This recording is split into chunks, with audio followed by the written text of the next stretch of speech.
ليه البيوت في أمريكا بتبقى شبه بيوت الكرتون؟ وليه السقف كمان بيبقى مثلث؟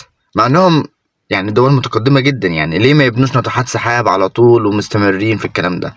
السبب الأول والأساسي إن أمريكا في الشتا بتبقى برد جدًا، فالخشب بيحفظ الحرارة عن البيوت الخرسانية والأسمنت. السبب رقم 2 إن هنا البيوت بتتبني بسرعة، يعني بيت كامل ممكن يكون دورين يتبني في أسبوعين 3 مثلًا.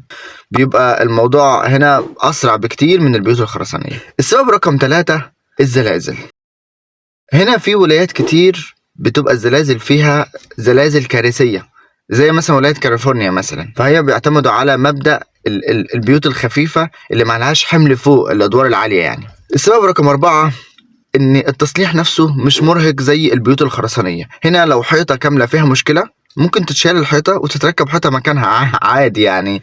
نيجي بقى لحتة إن ليه طيب السقف بتاعهم بيبقى شكله مثلث كده. في موسم ما زي مثلا موسم الشتاء، السلوج اللي بتتراكم فوق على السقف، لو كان السقف مسطح زي البيوت عندنا، كانت كمية التلج دي أطنان هتبقى من المية أو أطنان من الثلج موجودة فوق السقف. لكن لما السقف بيبقى شكله مثلث كده بيسهل ان المية بتتوزع وبتنزل تاني من غير ما انا اتدخل، من غير ما انا اطلع فوق واوزع المية دي بايدي وكده. دي كان كمية المطر دي تراكمت على السقف فأثرت على البيت نفسه.